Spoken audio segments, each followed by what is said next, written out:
오늘 저는 계시록 13장 1절, 2절, 11절, 12절 말씀을 가지고 요한계시록에서 종말의 내용 7번째 말씀을 한번 나누겠습니다.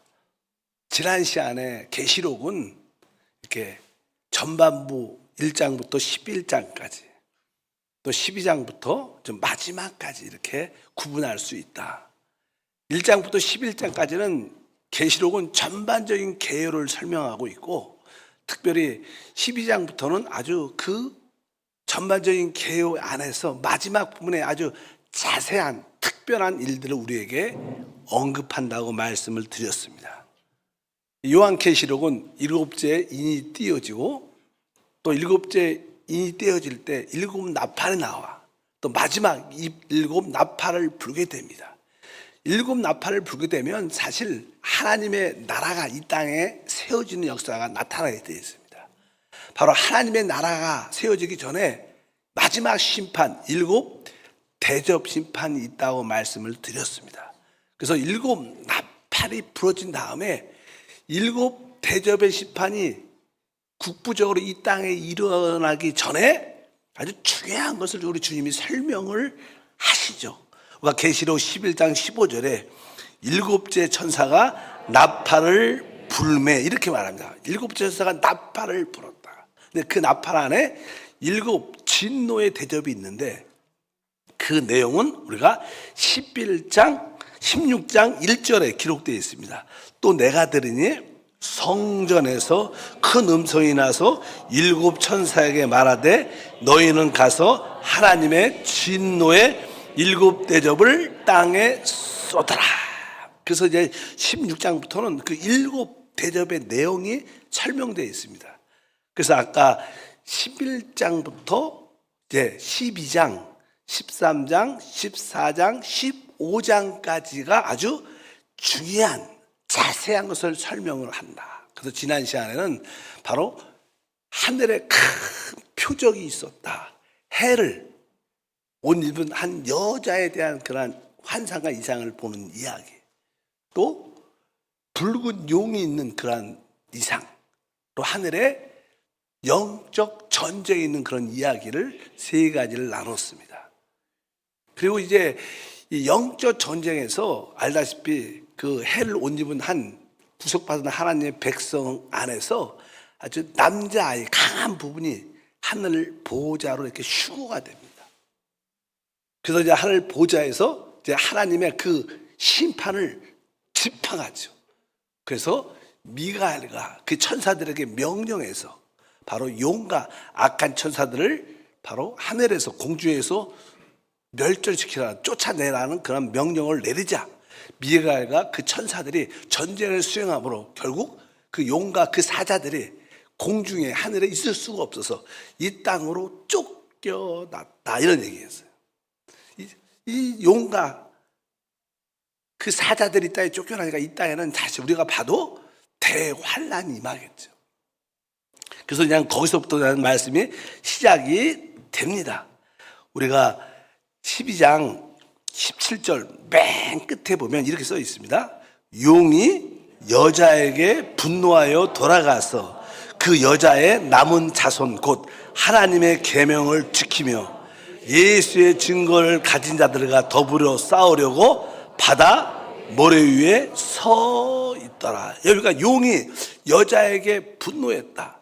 아까 그 해를 옷 입은 그 여자의 주된 사역은 이기는 자를 만들어내는 거예요. 아주 강한 자를 이 땅에 세워내는 것인데, 결국 그들이 보호자로 올라가서 바로 영적 전쟁의 수행함으로 말미암아 용이 쫓겨나니까 그 여자에 대해서 하나님 백성, 구속받은 하나님 백성에 대해서 아주 불만이 많죠.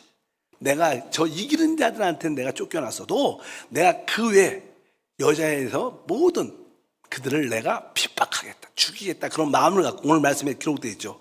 바로 여자의 남은 자손 곧 하나님의 계명을 지키며 예수의 증거를 가진 자들과 더불어 싸우려고 바다의 모래 위에 서 있더라, 이렇게 써 있습니다. 그리고 이제 13장이 시작됩니다. 아까 12장 끝부분이 그렇게 돼 있었는데 이제 용이 이 땅에 쫓겨나서 그가 직접 용이 싸우지를 못하죠. 누굴 통해서? 사람을 통해서 싸웁니다. 하나님도 직접 싸우지 않고 하나님의 사람들을 통하여 하나님의 뜻을 이루시는 줄 믿습니다. 그래서 이 용이 바로 그 자기의 분노를 표출하려고 이제 적그리스도를 이 땅에 출현시킵니다. 그래서 13장은 이 땅에 적그리스도가 어떻게 나오는가에 대한 설명이 기록되어 있어요. 우리가 너무나 많이 들었던 적그리스도. 그게 어떻게 출현하는가. 13장 1절에 보니까 이렇게 시작을 합니다. 내가 보니 바다에서 한 짐승이 나오는데 뿔이 열이요 머리가 7이라. 그 뿔에는 10 왕관이 있고 그 머리들에는 신성모독하는 이름들이 있더라. 여기 보면 이제 바다에서 한 짐승이 나온다. 보통 성경에서 예표로 바다를 말하면 이방인들을 말하는 이방인. 또 육지 땅 하면 유대인들을 상징합니다. 그러니까 바다에서 나온다는 뜻은 이 적그리스도가 이방인에서 나온다는 그런 뜻을 가지고 있어요. 이방인. 또 이게 만약에 어떤 짐승이 또 다른 짐승이 또 하나 나오는데 그것은 땅에서 나옵니다. 그것은 뭐예요? 유대인 중에서 거짓 선지자가 나온다는 거예요. 성경에 보면 13장에 두 짐승, 두 적그리스도가 나옵니다. 하나는 이 정치적인 적그리스도로서 바로 이방인 중에서 한 사람이 나오고 또 한 사람은 거짓 선지자로서 유대인 중에 한 사람이 나오게 됩니다. 오늘 그 모습을 보니까 뿔이 열이고 머리가 7이다 이렇게 말씀을 합니다. 우리가 설명하기 어렵지만 뿔이 열이다. 근데 이 뿔은 보니까 뿔이 열인데 이것은 바로 그 뿔에는 10 왕관들이 있다. 그러니까 어떤 왕들, 어떤 제국의 왕들 그런 의미를 사실 상징합니다. 여기서 이제 보게 되면 이제 성경에 아까 말씀드린 것처럼 이 또 하나의 적그리스도의 출현이 있는데 적그리스도는 아까 어제 바다에서 올라왔어요. 근데 그가 올라올 때 또 하나의 근원이 있는데 그것은 무저에서 올라온다 이런 말을 합니다. 다시 한번 11장 7절에 보면 그들이 그 증언을 마칠 때 무저갱으로부터 올라오는 짐승이 이렇게 써 있어요. 어디서 올라? 이 짐승이 무저에서부터 올라온다. 그리고 17장 8절에도 봐도 내가 본 짐승은 전에 있었다가 지금은 없으나 장차 무저갱으로부터 올라와 멸망으로 들어갈 자니. 그러니까 이 적그리스도는 어떻게 출현되는가? 바로 바다에서 나올 뿐만 아니라 또 한편으로는 뭐예요? 무저갱에서 올라온다는 거예요. 그러니까 아마 그의 영은 무저갱에서 올라오지만 그의 육신의 몸은 이방인 중에 한 사람이 될 것이다. 이런 뜻이에요. 여기 이 뜻은 이런 뜻. 그러니까 이 적그리스도는 그의 영적인 모습은 그의 영은 바로 무저갱에 갇혀있던 그 영에서부터 올라와서 그의 존재가 되고 또 그들의 그 신체적인 그러한 모습은 바로 이방인 중에 한 사람이 될 것이다. 이렇게 말씀을 하면 좋습니다. 그래서 어찌하든지 이러한 요소를 가지고 있는 것을 우리가 분명히 알아야 됩니다. 근데 사실 성경에 보면 지난번에 뿔이 열이고 머리가 7이다 이런 존재가 또 하나 있었어요. 그것은 뭐냐면 바로 사단을 의미하는 붉은 용이 똑같은 모습을 가지고 있습니다. 12장 계시록 3절에 보니까 하늘에 또 다른 이적이 보이니 보라 한 큰 붉은 용이 있어 머리가 7이요 뿔이 10이다. 똑같으죠. 이 용도 머리가 7이고 뿔이 10입니다. 아까 바다에서 무저에서 올라오는 그 적그리스도도 바로 10뿔을 가지고 있고 머리가 7입니다. 그래서 여기서 말하는 것은 바로 이 사단과 붉은 용 사단과 적그리스도는 하나라는 거예요. 바로 이 사단은 붉은 용은 바로 그 적그리스도에서 자신을 나타냅니다. 그래서 이 사단의 화신은 바로 적그리스도다 이렇게 말씀을 본질이 같은 존재에서 같이 나오기 때문에 그래서 사단은 직접 자기를 표현하지 못하지만 바로 적그리스도에서 자기의 모든 모습을 나타내게 될 것이다 이렇게 말씀을 합니다. 특별히 이 10뿔을 가진 7 머리를 가진 이들의 머리 위에는 아주 신성모독하는 하나님에 대한 모독하는 그런 말들이 많이 기록되어 있다. 그래서 보통 앞으로 이 열 뿔은 열 왕을 의미하고 일곱 머리는 하나님을 대적하는 지금까지 역사적으로 지금까지 했었던 제국들을 말합니다. 이 세상의 정부들은 대부분 목표가 하나님을 떠났기 때문에 하나님을 대적합니다. 역사적으로 이 하나님을 대적했던 큰 나라들이 있었어요. 우리가 처음에는 이렇게 아수르 나라가 있어요. 아수르. 그 다음에 우리가 잘 아는 애굽이란 나라가 있어요. 애굽. 그리고 이제 바벨론이란 제국이 있고 그 다음에 메데와 바사, 페르시아라는 그런 제국이 있어요. 그 나라는 또 헬라에 의해서 멸망한 헬라 제국이 있어요. 그리고 나서 로마, 헬라가 그리스가 로마 제국에서 멸망하게. 그래서 이런 나라들이 보면 바로 하나 하면서 일곱 머리를 의미합니다. 인간의 모든 정부는 하나님을 대적하다. 지난번에도 인간 정부의 특징이 무엇이냐? 바로 하나님을 대적하고 인간을 높이고 우상을 숭배하는 게 인간 정부의 모습입니다. 참된 기독교의 나라가 아닌 나라는 대부분 그런 가치를 가지고 형성되고 인간을 높이며 우상을 숭배하며 하나님을 대적하는 일을 하는 게 바로 모든 인간 정부의 모습들입니다. 뭐 대한민국도 잘 보면 사실 하나님을 교회를 핍박하니까 결국 똑같은 이러한 모습을 다 갖고 있다는 것을 우리가 알 필요가 있습니다. 그래서 짐승의 모습에 대해서 이렇게 말씀하는데 그 짐승의 모습 13장 2절에 보니까 내가 본 짐승은 표범과 비슷하고 그 발은 곰의 발 같고 그 입은 사자입 같은데 용이 자기의 능력과 보좌와 큰 권세를 그에게 주었더라. 앞으로 나타날 이 적그리스도의 모습을 설명하는 겁니다. 이 사람은 표범과 같고 곰의 발바닥 같으며 그 사자의 이북 같다 이렇게 말씀합니다. 원래 보통 여기 표범은 헬라 제국의 알렉산더 대왕같이 아주 이 세계를 정복할 때 아주 너무나 날렵하게 신속하게 아주 빠른 존재였어요. 그러니까 이 적그리스도는 아주 표범처럼 아주 빠른 행동을 갖고 있다는 거예요. 그리고 나서 뒤에 보니까 그 발은 곰의 발자국 같다. 뭐 성경이 전에도 공부했던 것처럼 메데와 페르시아를 설명할 때 곰이라고 표현합니다. 아주 무자비하고 사납죠. 아주 어떻게 보면 무식한 그런 모습을 갖고 있습니다. 그런 모습을 갖고 있고 또 한편적으로 사자 같은 바벨론의 왕이었던 그런 모습을 갖고 있어요. 그러니까 이 앞으로 나타날 이 적그리스도는 아주 비범한 사람입니다. 아주 비범한 사람. 바로 이 아까 말했던 것처럼 헬라 제국의 왕, 제국, 황제, 뭐 바벨론의 황제, 또 페르시아의 황제 그런 최고의 것들을 다 가지고 있다는 거예요. 그러니까 보통 사람이 아니죠. 비범한 사람이 될 겁니다. 그런 모습을 갖고 있다고 말합니다. 그런데 그 이유는 뭐 사단이 그에게 보니까 뭐라 했어요?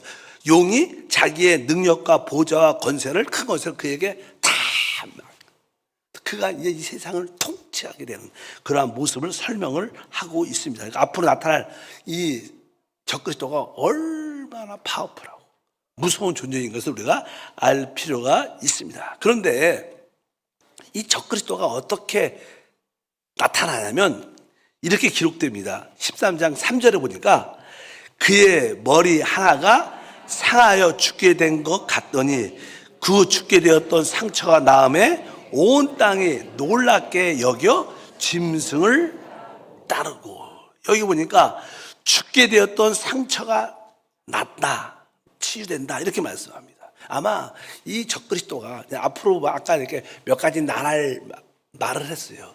일곱 머리에서 아까 처음에는 뭐 아수르, 뭐 애굽, 바벨론, 메데아, 페르시아, 그 다음에 헬라 이 5개 나라가 있고 그 당시 현재 이것을 요한이 쓸 때는 누구예요? 로마 제국이 있어요. 로마 제국 6개.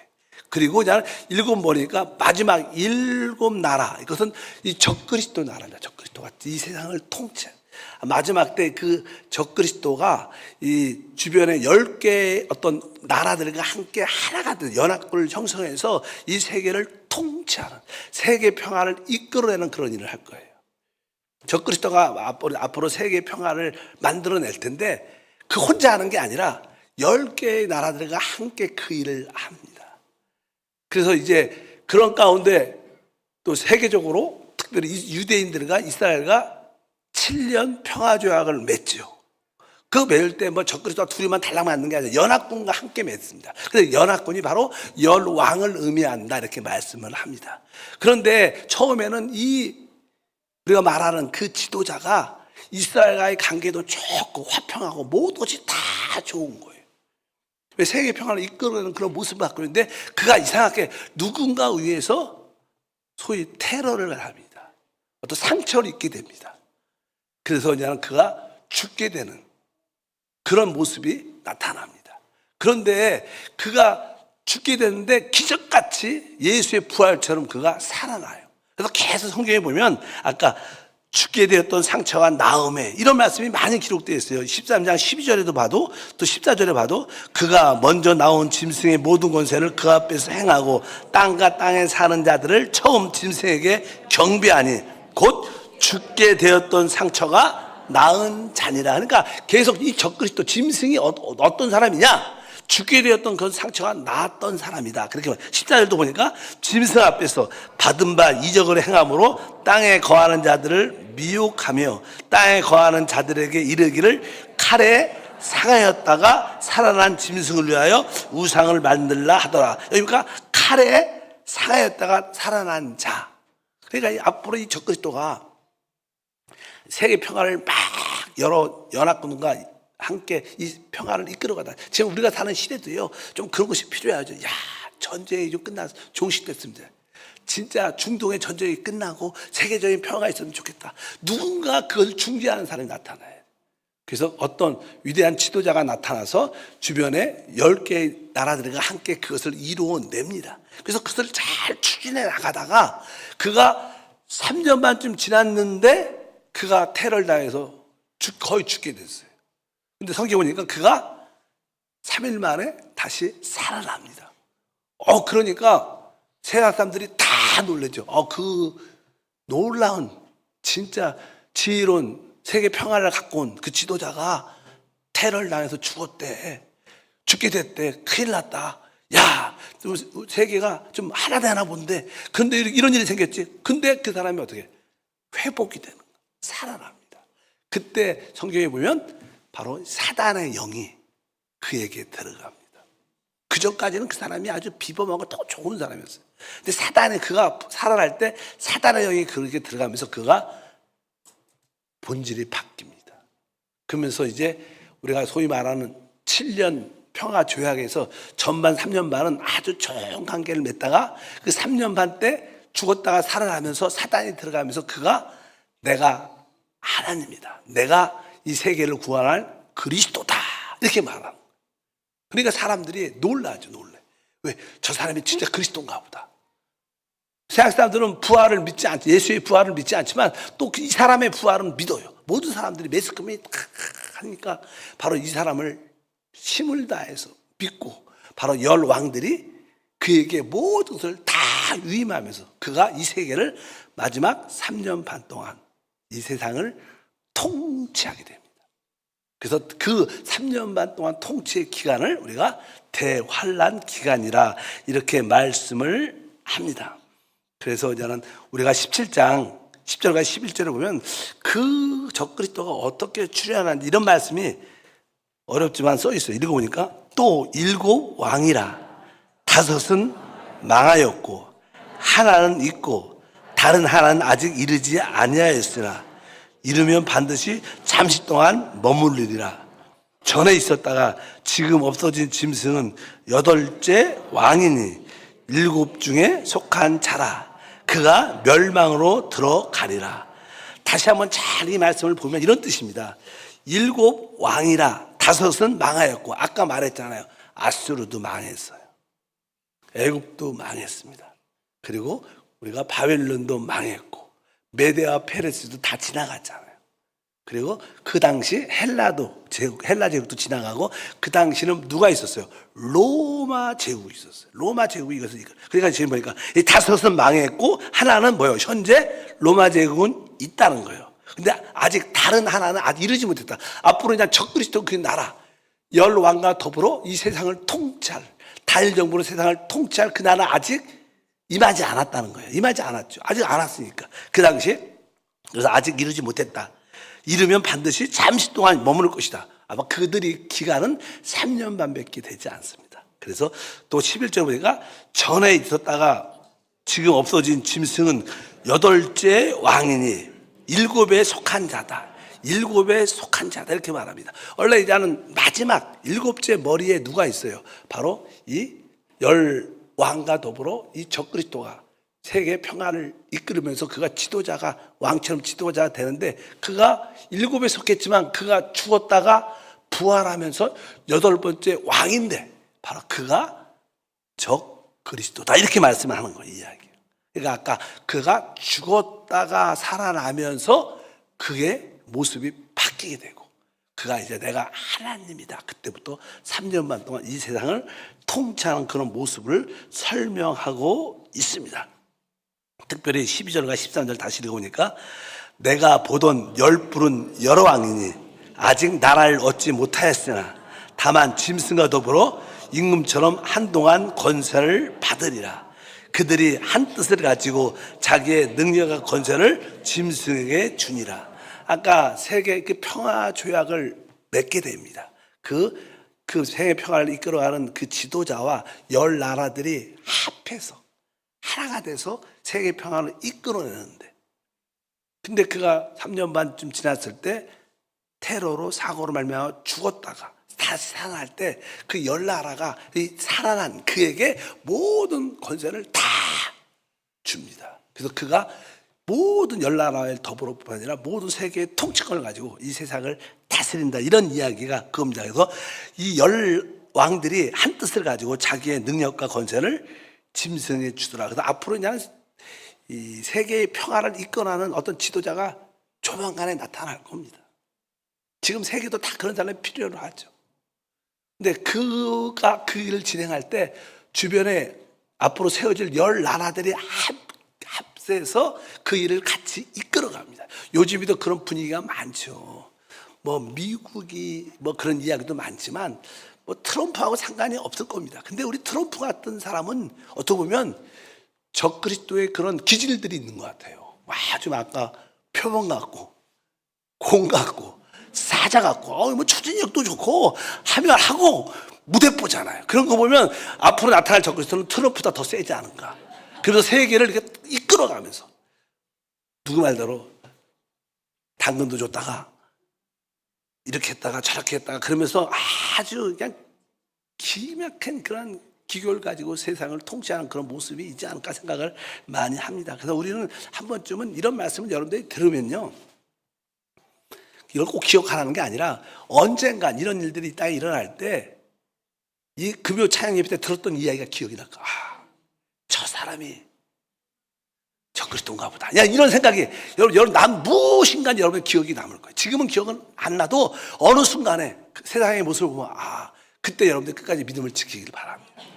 그 첫 번째 적그리스도의 짐승이 바로 바다에서 이방인 중에 한 사람으로 나올 것이다. 이렇게 말씀을 하고 있습니다. 또 한 가지 더 말씀을, 두 번째 이제는 적그리스도가 나타나는데 8절과 10절을 먼저 읽고 나서 그거 하겠습니다. 난 마지막 때에 적그리스도가 아니라 자기가 왕이라고 말하면서 모두를 통제하는데 많은 핍박이 있게 되는데 보니까 8절부터 죽임을 당한 어린 양의 생명책의 창세 이후로 이름이 기록되지 못하고 이 땅에 사는 자들은 다 그 짐승에게 경배하리라. 누구든지 귀가 있거든 들을지어다. 사로잡힐 자는 사로잡혀 갈 것이요 칼에 죽는 자는 마땅히 칼에 죽을 것이니 성도들의 인내와 믿음이 여기 있느니라. 한번 따라할까요? 성도들의 인내와 믿음이 여기에 있느니라. 그러한 적그리스도가 출현하고 그가 죽었다가 다시 부활해서 세계의 통치권을 가지고 세상을 이끌어갈, 단일 정부로 이끌어갈 때 우리는 핍박이, 특별히 하나님을 믿는 사람들 교회는 많은 핍박이 올 겁니다. 핍박이 진짜 많이 올 거예요. 그럴 때 우리는 그를 대항할 수 있는 힘은 없을 겁니다. 그러나 우리가 그에게 경배하지 않고 끝까지 우리의 믿음을 어떻게 인내하며 지키고 지키는 것밖에 답이 없어요. 결국 답은 여기 보니까 성도들의 인내와 믿음이 여기 필요하다 말씀하면서 결국 그때는 대부분 다 순교할 수밖에, 그 짐승을 경배하지 않으면 다 죽게 되죠. 순교할 수 있는 그런 인내와 믿음을 혹시 우리가 남아있다면 끝까지 지켜야 될 것이다. 혹시 이제 그런 일들이 일어날 수 있으니까 하나님이 우리에게 우리의 성전을 주시는 것 같아요. 거기서 여러분들의 인내를 갖고 믿음을 갖고 끝까지 이기길 바랍니다. 13장 11절에 이 13장에는 그러한 정치적인 어떠한 적그리스도가 나타나고 또 하나는 그를 이렇게 섬기는, 그를 앞장 세우는 종교적인 그런 거짓 선자가 적그리스도로 또 나타납니다. 11절 읽겠습니다. 내가 봄에 또 다른 짐승이 땅에서 올라오니 어린 양같이 두 뿔이 있고 용처럼 말을 하더라. 또 환상을 보는데 이번에는 또 다른 짐승이 어디서 와요? 땅에서 올라온다. 땅에서 올라. 근데 그의 모습이 어린 양 같이 두 뿔이 있는데 용처럼 말한다는 거예요. 그러니까 여기서 이제 어린 양 같이, 이건 아주 겉으로는 아주 이렇게 좋게 부드럽게 보이는데 그가 말할 때는 용처럼 말한다는 거예요. 그가 하는 모든 말이 가식이고 거짓말이란 그런 뜻을 가지고 있습니다. 그래서 여기에 땅에서 올라온다는 의미는 유대인 중에서 그 거짓 선자가 나타날 것이다. 그래서 그 거짓 선자는 아까 처음에 나타난 그 첫 번째 짐승, 그를 위해서 헌신하고 그를 섬기는 그런 일을 주되게 하게 됩니다. 사실 적그리스도가 내가 세상의 진정한 왕이다, 내가 하나님이라고 혼자 외치면 미쳤다 그래요. 근데 그냥 다른 거짓 선지자가 나타나서 내가 안다, 나는 하나님 말씀을 대언하는 선지자다, 저 사람이 진짜 그리스도다, 계속 그분을 띄우는 거예요. 그러니까 세계적인 종교들이 그런 일을 하니까 세상 사람들이 다 믿을 수밖에 없어요. 근데 이 거짓 선지자가 누굴까?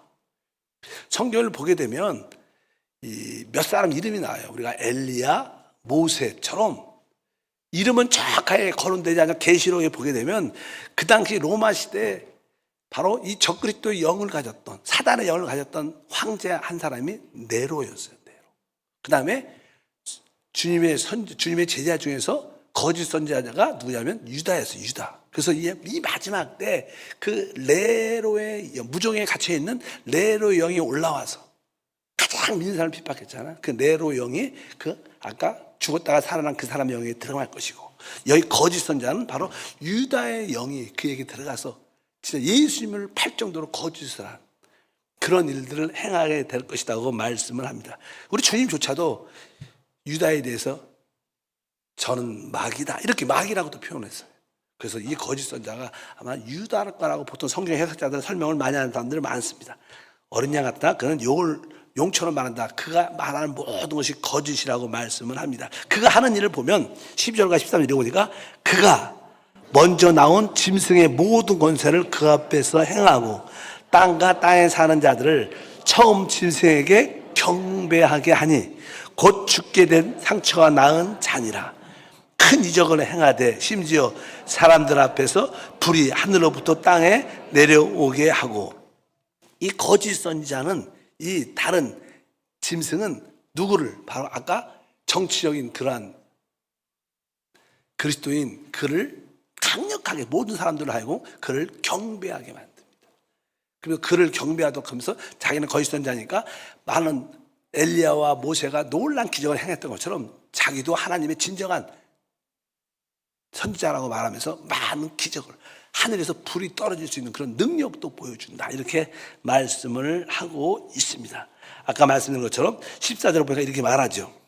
짐승 앞에서 받은 바 이적을 행함으로 땅에 거하는 자들을 미혹하며 땅에 거하는 자들에게 이르기를 칼에 상하였다가 살아난 짐승을 위하여 우상을 만들라 하더라. 그래서 그 사람의 우상을, 이 세계의 통치자, 그 사람의 우상을 만들어서 모든 사람들을 하여금 경배케 하는.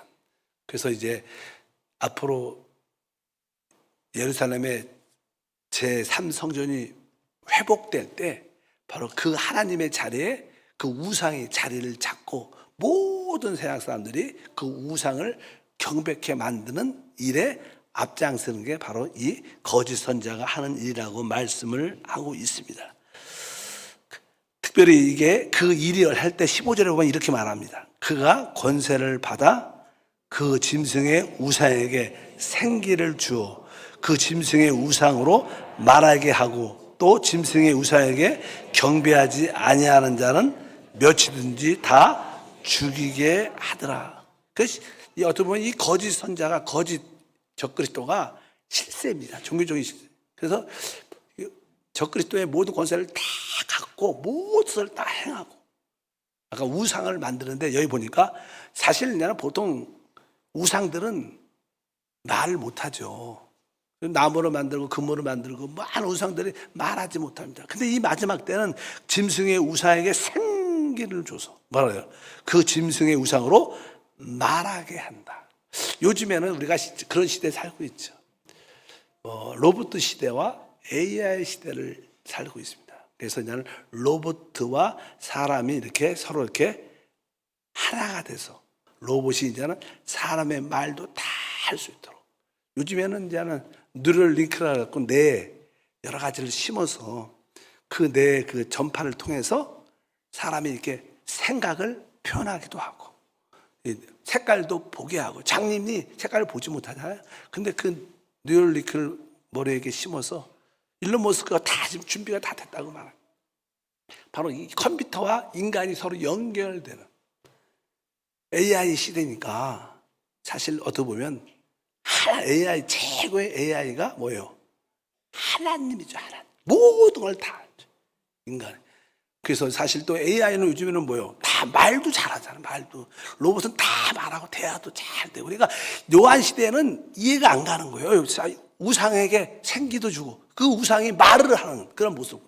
지금 이 시대에 보면 건 우리는 당연하다 생각하지만 그 시대에는 놀라운 거였습니다. 바로 그러면서 아마 처음에 상했던 죽었다 살아난 그 사람의 모든 모습을 그대로 만들어서 AI로 만들어서 그가 하나님처럼 모든 걸 대신하게 되는 그런 을 만들고 모든 사람이 바로 진짜 하나님은 바로 이게 하나님이다. 그러면서 이 일을 경배하게 하는 그 일을 이 거짓 선자가 앞장서서 한다. 근데 그 우상에 경배하지 않은 자는 몇이든지 다 죽이게 한다. 어떠한 종교도 그때가 되면 세상의 종교를 다 말절시킵니다. 멸절시켜서 왜? 자기만이 하나님이 돼야 되니까. 그래서 자기를 경배하지 않는 모든 자들은 다 죽이게 되는 그런 이야기를 쭉 합니다. 그리고 나서 우리가 16절에서 17절 잘 아는 이야기죠. 읽어보니까 그가 모든 자 곧 작은 자나 큰 자나 부자나 가난한 자나 자유인이나 종들에게 그 오른손에나 이마에 표를 받게 하고 누구든지 이 표를 가지는 자 외에는 매매를 못하게 하니 이 표는 곧 짐승의 이름이나 그 이름의 수라. 그리고 그 수는 바로 666이다 이렇게 말씀합니다. 그러니까 사람들 모든 손이나 이마에 표를 받게 한다는 거예요. 그래서 이제 그 표가 시스템이 없으면 그 표가 없으면 물건을 사고 팔 수 없게 되고 모든 사람을 통제하게 되는 거기 이 표를 받지 않으면 아무것도 할 수가 없어요. 일반적인 사회생활을 할 수가 없는 그런 상태. 그래서 그 적그리스도가 3년 반 동안 모든 사람들에게 이 짐승의 표를 다 손이든 이마에 받게 해서 그 사람들을 통치하고 다스리게 되는 그런 일들이 일어날 것이다. 요즘에는 뭐 시스템적으로 그런 일들이 많이 일어나고 있습니다. 이런 일들이 뭐 나쁘게는 보이지 않을 겁니다. 뭐 사람의 그 건강을 확인하고 신원을 보호하고 또 뭘 하기 위해서 편리성과 뭘 위해서 그런 것을 좋은 의미로 홍보해가고 사람들은 자연스럽게 그 666이라는 표를 다 시스템을 받아들여요. 우리는 지금은 뭐 당연하게 일반적으로 이런 카드를 다 쓰잖아요. 앞으로는 그냥 그런 카드들이 다 없어질 거예요. 그 시스템 안에 모든 건강이나 재산이나 모든 것들이 다 들어있어요. 뭐 우리가 뭐 마트에 가서 결제도 뭐 이렇게 꺼낼 필요도 없죠. 그냥 손만 딱 대면 인식이 딱 돼갖고 계산이 다 되고 모든 시스템. 그러니까 이 전체적으로 우주적으로 대기권에서 사람들의 모든 신원을 다 파악할 수 있는 그러면서 세계를 통치한 일들이 일어날 것이다. 이런 이야기를 나는 합니다. 그래서 오늘 13장의 말씀은 바로 적그리스도가 용이 이 땅에 쫓겨나서 이 세상에 모든 남아있는 사람들을 핍박하기 위해서 바로 거짓이 아니라 적그리스도를 출현시키는데 그것을 짐승이라는데 두 짐승이 있다. 하나는 바로 바다에서 올라오는 짐승이고 하나는 땅에서 올라오는 거짓 선자의 짐승이 둘이 다 서로 하나가 돼서 이 세상을 통치하게 되는, 우리가 소위 말하는 그러한 666이라는 그런 표를 통해서 모든 남을 통치하게 되는 이야기를 합니다. 제가 어제 들었던 이야기 중에 유튜브에 나오는데, 엔트로피라는 그런 회사에서 AI 시스템을 만드는 회사입니다. 그래서 그 회사에서 그 AI 프로그램을 만들었는데 생각이 안 나. 그 이름이 미스인가? 그 AI 프로그램을 만들었는데 그 AI 프로그램은 어떤 프로그램이라면 이 모든 금융 시스템에 어떤 해킹을 막는 그런 프로그램을 어떻게든 해킹을 당하고 그 해킹을 어떻게 하면 이렇게 어디에 그 시스템에 금융에 문제가 있는가 그런 것을 조사하는 그러한 프로그램을 그 AI를 통해서 만들었답니다.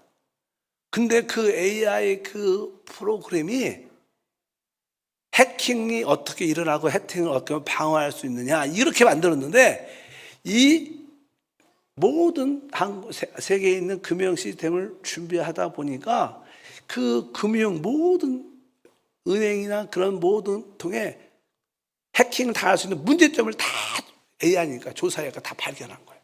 그 뜻은 다른 뜻으로 바로 그 AI가 모든 금융 시스템을 다 통제할 수 있다는 그런 뜻이에요.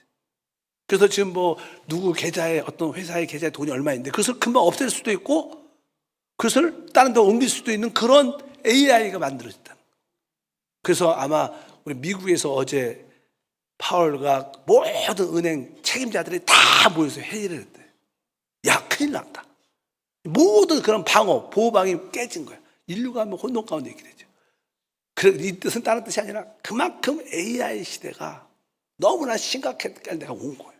우리가 생각하지 못한 단계까지 온 겁니다.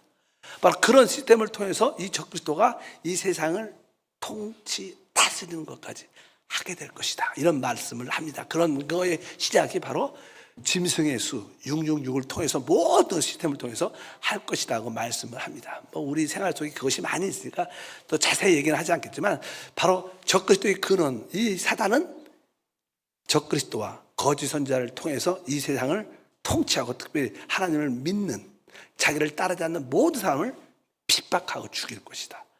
이것이 후 대환란의 일들입니다. 그래서 우리는 깨어 있어야 됩니다. 깨어 있어야 되고 가장 중요한 것은 적그리스도가 나타나기 전에 먼저 휴거돼야 되고, 혹시 우리가 늘 말하지만 혹시 우리가 남아있다면 이런 이야기들이 일어날 때 끝까지 인내와 믿음을 가지고 신앙을 지켜야 된다. 그 뒤에 보면 앞으로 나오고 있죠. 뒤에 보면 666표를 받으면 다시는 구원받지 못할 뿐만 아니라 영원한 불못에 던져진다고 말합니다. 어떤 상황이 돼도 짐승의 표를 받으면 안 된다. 이렇게 우리가 이해를 하고 있어야 돼. 성경은 정확하게 말합니다. 짐승의 표를 받으면 다시는 구원이 없다. 당연한 짐승의 표를 받으면 무조건 다 적그리스도와 함께 불못에 던져지는 것이 운명입니다. 그래서 어찌하든지 짐승의 표를 거부할 수 있는 그런 이해를 갖고 있어야 된다. 아까 말씀드려서 우리가 이것을 다 기억할 필요 없지만 언젠가 이런 시대가 오면 이날에 기억했던 거야. 아, 짐승의 표를 받으면 진짜 안 되는구나. 이것은 여러분들이 인상에 남아 있어야 돼. 그래야지 여러분들이 끝까지 믿음을 어떻게 지킬 수 있는 거예요. 우리가 순교할지라도 사람은 죽으면 끝이 아니라 죽으면 부활의 시작이니까 두려워하지 말고 그냥 목숨 구걸하지 말고 믿음을 끝까지 지키고 부활의 영광으로 드러나는 그런 믿음을 끝까지 지키는 것이 이 마지막 대환란 때 이기는 길인 줄 믿습니다. 바로 오늘 13장은 그런 일들이 있을 거다. 중요한 일이니까 마지막 대접이 부어지기 전에 중요한 설명을 다시 한번 하는 거예요. 여러분들의 그런 은혜가 있길 바랍니다. 거룩하신 하나님 감사합니다. 7째 나팔이 이미 불었고 이제 마지막 7 대접이 부어져서 이 세상의 심판이 끝나고 하나님 나라가 임하기 전에 중요한 일들을 우리에게 먼저 보여주십니다. 진짜 중요한 일. 어떻게 적그리스도가 출현하고 거짓 선지자가 나타나고 그들이 어떤 일이 있다 하는 것을 우리에게 보여줌을 감사합니다. 지혜와 분별력을 주셔서 승리케 하옵소서. 오직 주 예수를 부르면서 믿음을 지키게 도와 주시옵소서. 주 예수 이름으로 기도함나이다. 아멘.